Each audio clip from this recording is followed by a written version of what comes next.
All right, thanks to everybody for joining us this afternoon. My name is Nicole. I'm the coordinator of the Nature Stewards program, and I'd like to welcome you all to this short webinar about hosting a Nature Stewards course in your local area. I want to start by acknowledging the Wurundjeri people as the traditional custodians of the land from which I'm joining you today and the land on which I live and work. You might want to also acknowledge the traditional custodians of the land that you're tuning in from today through the chat function. I want to recognise the continuing connection to and care for country the First Nations people have had for many thousands of years. Pay my respects to their elders, past and present, and extend that to any Aboriginal or Torres Strait Islander people joining us in the room today. First Nations people were the first scientists and first stewards of the land, using their deep understanding of landscapes, astronomy, seasons, plants, and animals to guide their actions. And it really is in this spirit of connection, curiosity, and caring for the land and water that we bring Nature Stewards to you today. So welcome to everyone. I can see we have people joining us from all across the state, and I'm sure you're all keen to get into it. So without much further ado, I'll hand over to my co-host, Andrew Keast, our Programs Development Officer, to get started. Take it away, Andrew. Wonderful. Thanks, Nicole. I'm just going to share my screen in a brief presentation.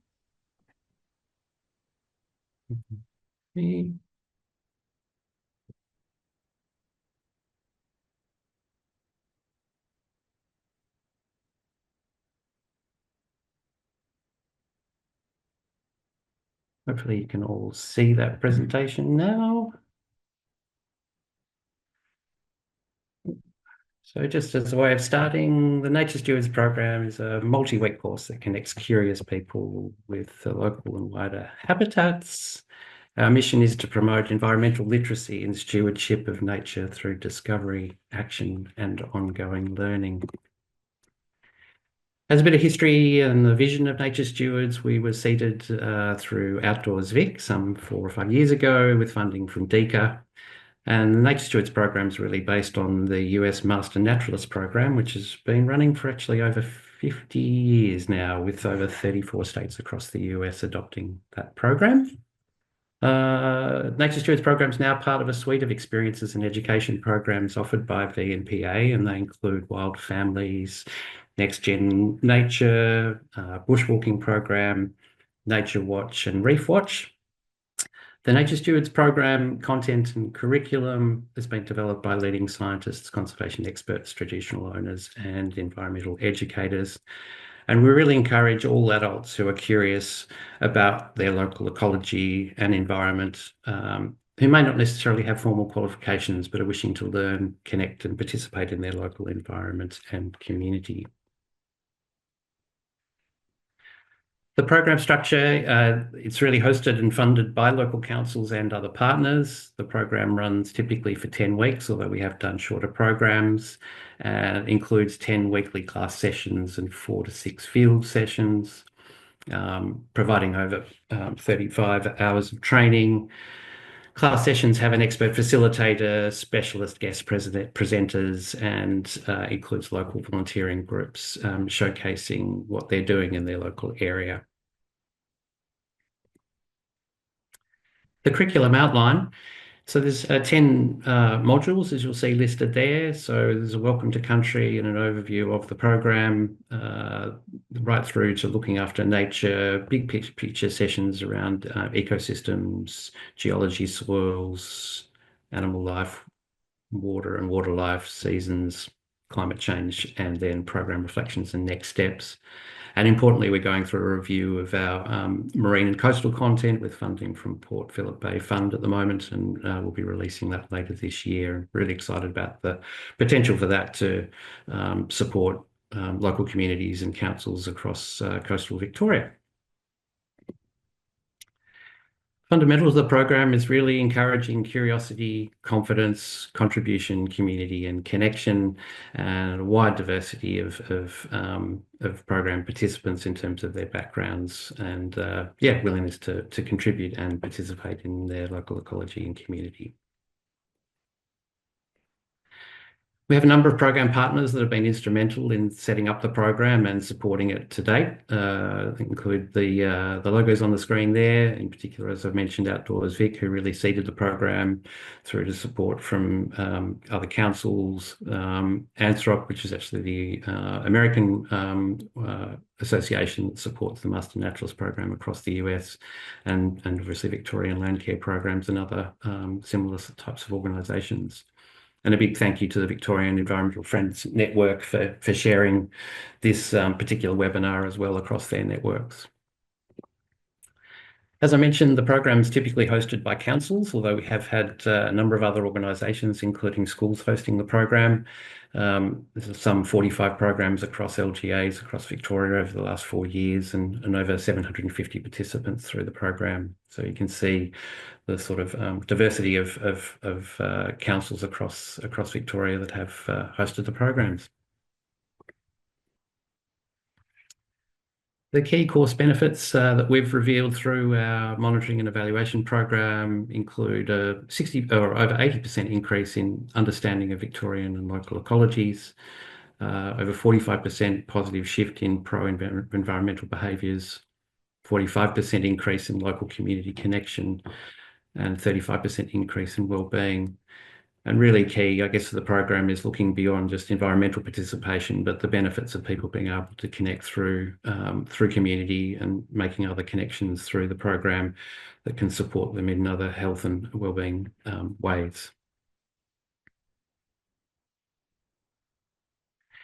We have an enormous variety of people coming through the program, choosing different pathways, and they're encouraged to either explore local volunteering options, further study and training. We've had people who've actually taken complete career shifts, and one particular instance on a Geelong program recently, a gentleman quit his corporate job of 30 odd years or 25 years to start a sustainable gardening business, and just evidence, I guess, of the transformational nature of the program.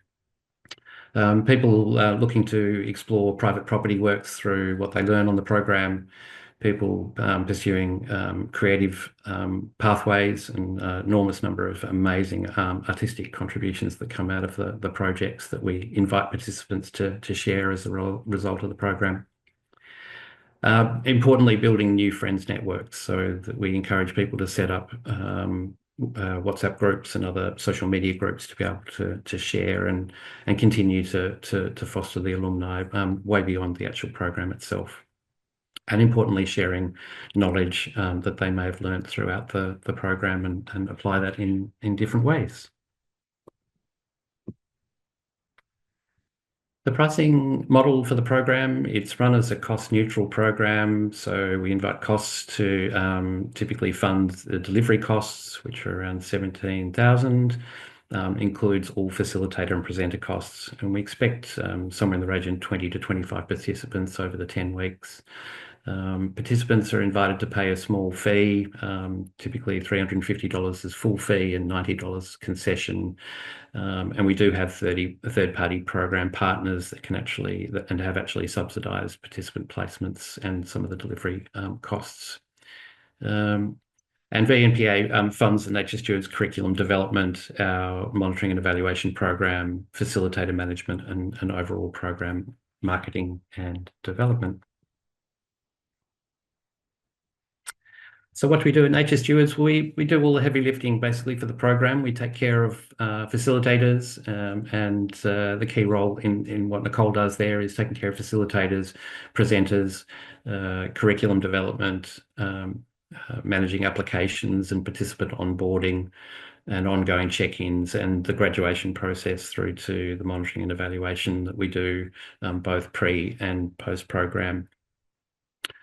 What we ask of hosts is just to book a venue and promote the program. And we'll hear from Trevor from the City of Greater Geelong in a moment about the benefits of the program to Geelong, and what it means to be a host.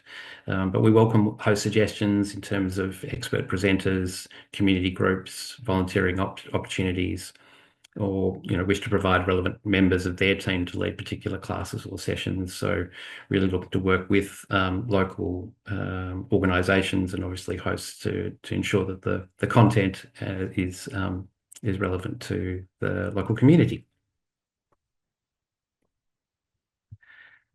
Our monitoring and evaluation program is really core to what we do, and taking regular feedback and reviews to maintain quality of the program. We benchmark the program against key local, national and international indicators such as Victorian value nature advocacy behaviours, biodiversity targets, how Victorians can act for nature targets, our own targets in terms of benchmarking, the encouragement for people to develop curiosity, confidence, and connection. And then the surveys that we conduct, as I say, pre and post program, and impact survey and interviews that we do that really is a comprehensive assessment of the quality of the program and what participants are getting from it. The program policy is aligned to key policy environment, so local council biodiversity and sustainability policies, alignment to Victoria Environment Biodiversity 2037, Victoria's Mental Health and Wellbeing Act, and we may have a chance just to mention a program that we're running down in Geelong, which is part of a really exciting social prescribing pilot.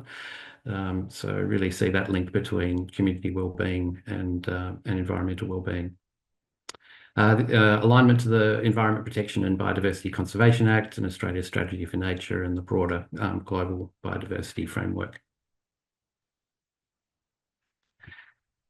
Importantly, we've had amazing feedback, both anecdotal and formally through our M&E program. So you'll see some of the quotes on the screen there from various participants, and I'm sure Trevor will be able to add to that when we move to the next session. I won't read out all of those quotes, but maybe just give it a moment for you to digest some of that feedback before we move to the next slide.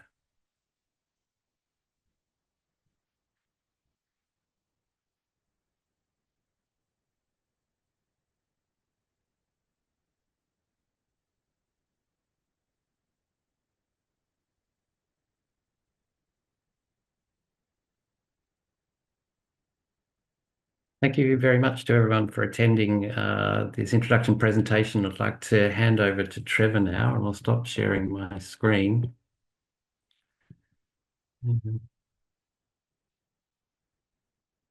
And I'd like to invite Trevor forward. So Trevor Proud is the team leader for environmental projects, as I mentioned, at the City of Greater Geelong. We've been working with Trevor for a number of years now, and thrilled that he's also a host representative on our advisory committee for the program, and obviously a keen supporter of the program in terms of the number of programs we've run across Geelong. So welcome, Trevor. Thank you for joining us.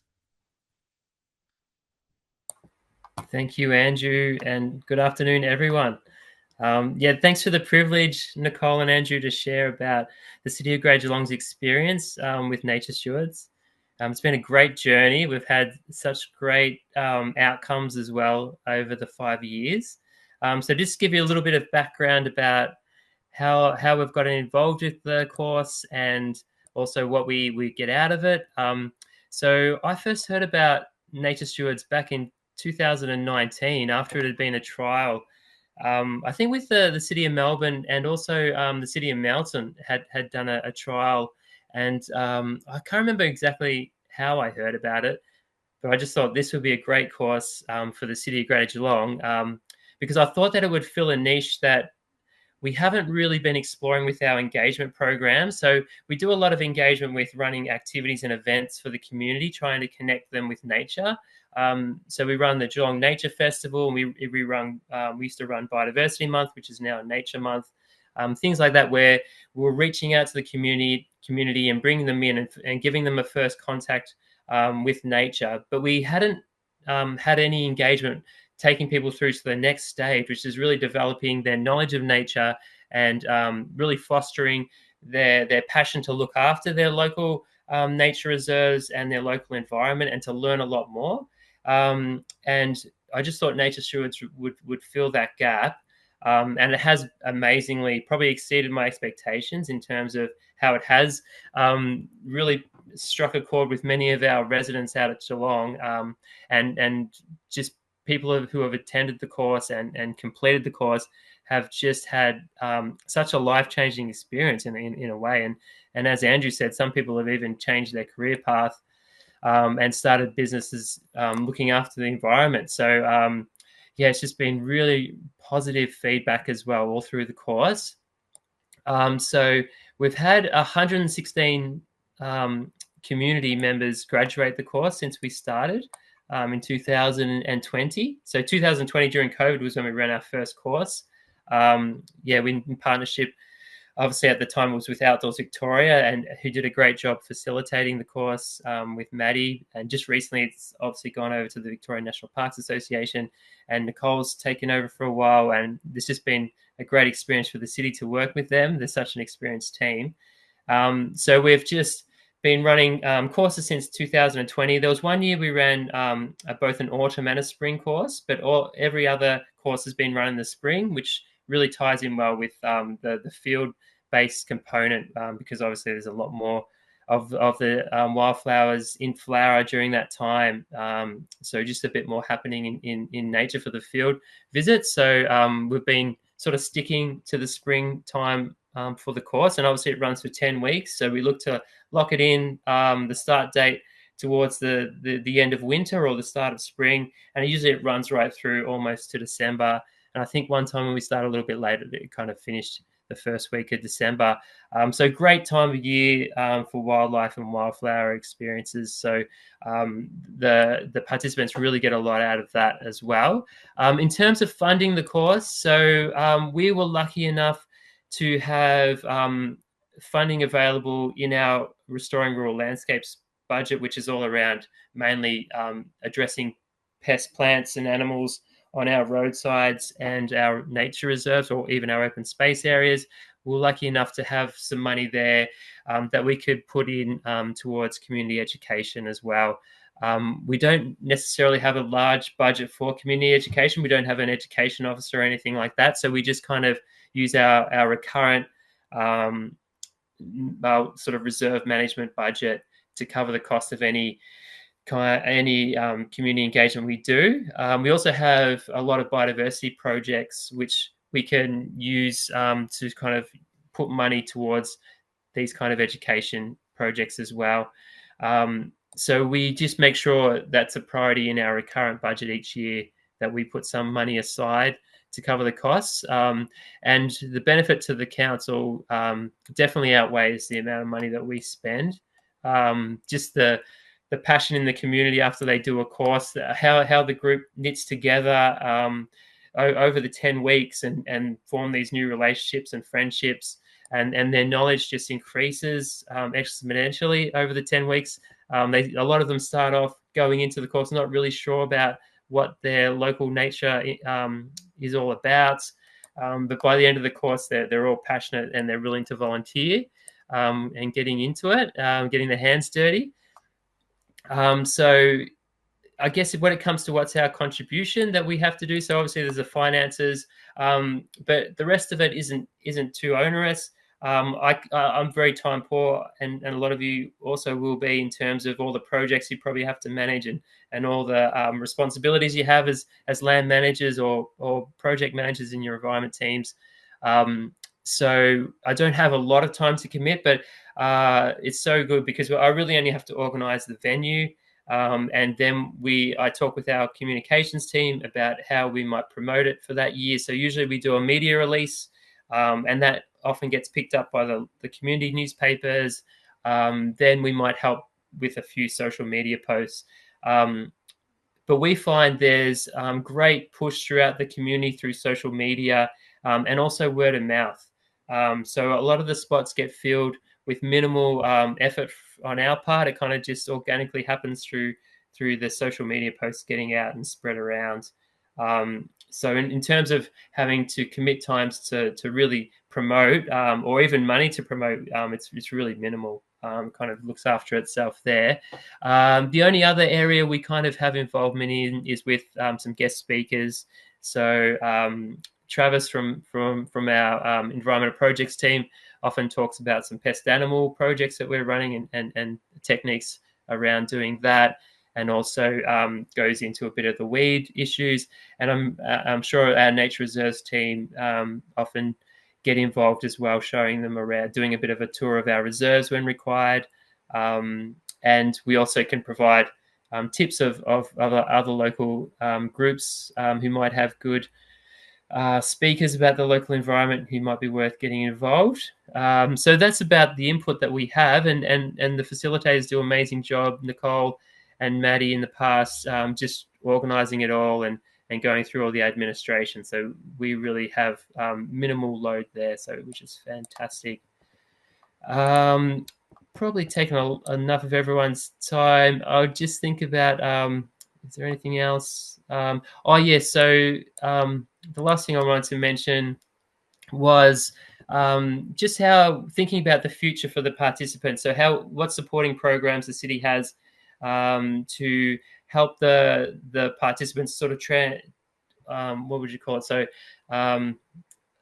probably move into the volunteering space. So what we do every couple of years, we run a social event for what they call the alumni, so the past graduates of Nature Stewards, and we connect them with our nature volunteer groups that are active in the area. So we've run it a couple of times and it's been really successful. So what we do, we put the invite out to the nature group, say, do you want to come to an event where you can promote what you do, celebrate what you do, and share with a new audience? And the new audience is usually, the graduates of the Nature Stewards course. So there's a way that they can make connections with the active groups in the local community.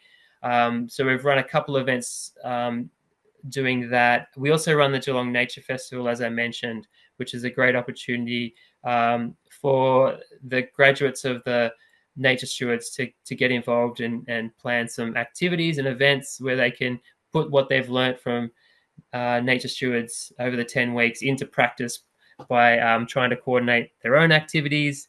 And the other program that has really connected well with the graduates of Nature Stewards is the Gardens for Wildlife program.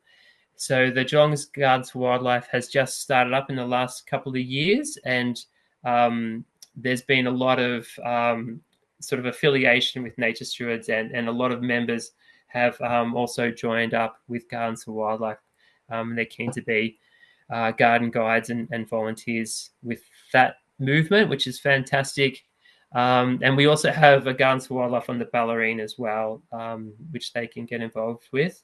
But that's probably all off the top of my head. If there's any specific questions, I'm sure I'll be able to answer those. So feel free to ask any questions in the question and answer time. But I'll hand it back to Andrew.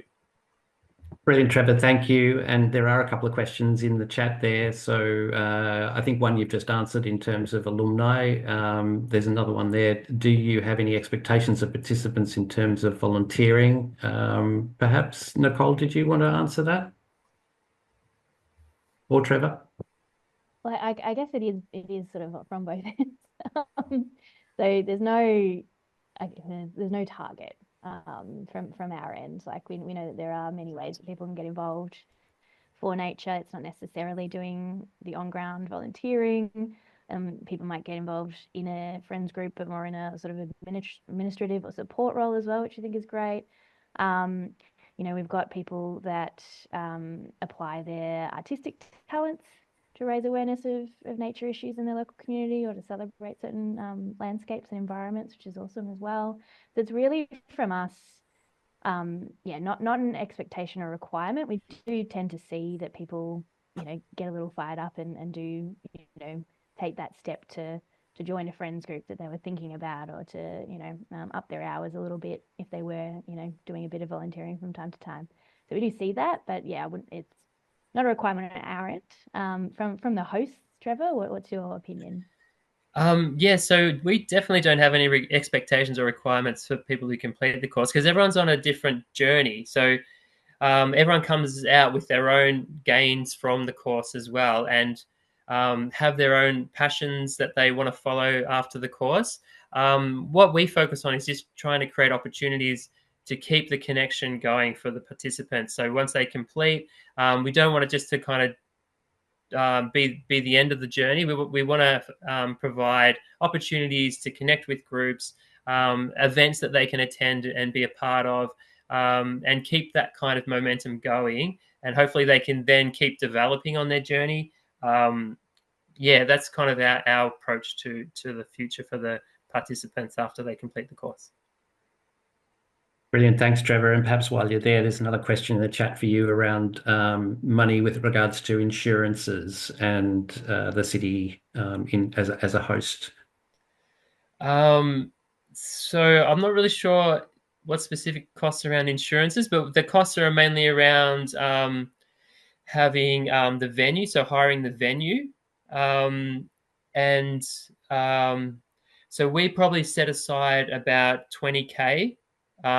Plus we also chip in because we want to make it as we want to take away as many barriers as we can for the actual participants. So we actually put in a bit of a subsidy for each member. So we will pay for some of the costs. So rather than the participant paying $350 the full cost, we will subsidize that so they can get it for cheaper if they're local resident within the city of Greater Geelong. So that's a little bit of an extra cost we will pay, but yeah, it's somewhere between 20 and 22,000 that we'll set aside for running one course in spring.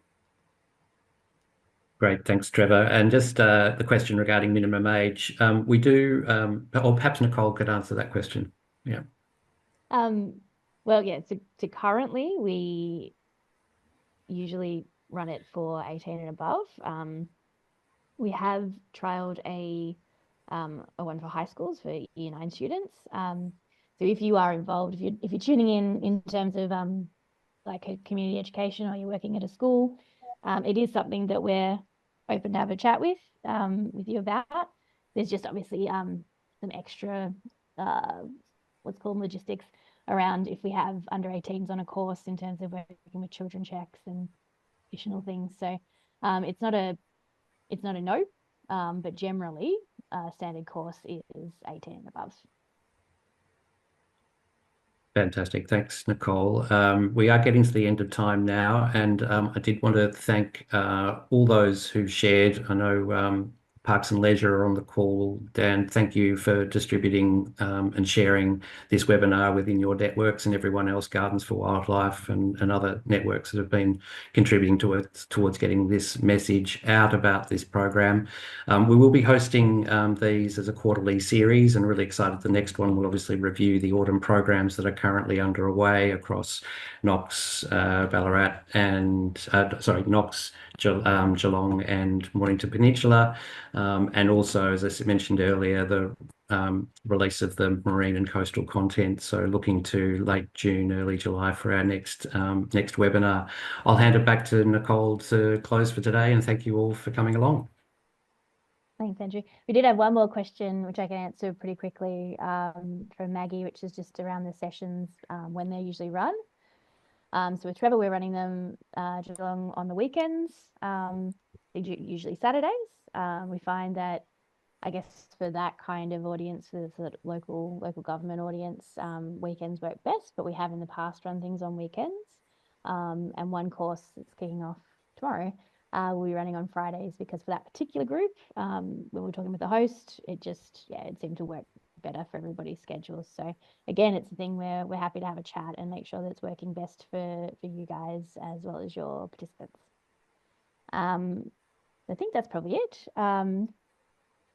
Thanks, Andrew and Trevor, and thanks everybody for joining us. I guess we're going to close this webinar out shortly.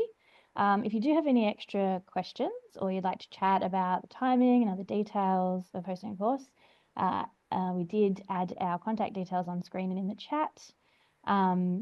This is going to be the first of what we plan to be a quarterly webinar series, with the next one planned for late June, and that'll coincide with a bit of exciting news with the official launch of some marine and coastal content to be included in the curriculum.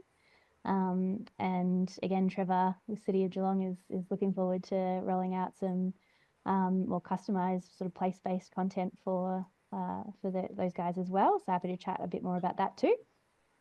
And we can also provide you a bit of an update on our autumn programs with how things went with Knox, Mornington, Peninsula and Ballarat, as well as the course that Andrew mentioned in terms of Barwon Health leading a social prescribing initiative and including Nature Stewards as part of that. So if any of that is of interest, please do get in touch with either Andrew or myself. We can probably also share Trevor's contact. Should check this, but we can probably share Trevor's contact if you'd like to get in touch with him too. Thanks, Trevor. Yep. And yeah, I guess thanks everyone for joining today. Hope you all have a wonderful rest of the week. And yeah, for those of you interested in learning a bit more, we'll speak soon. Thanks, everyone.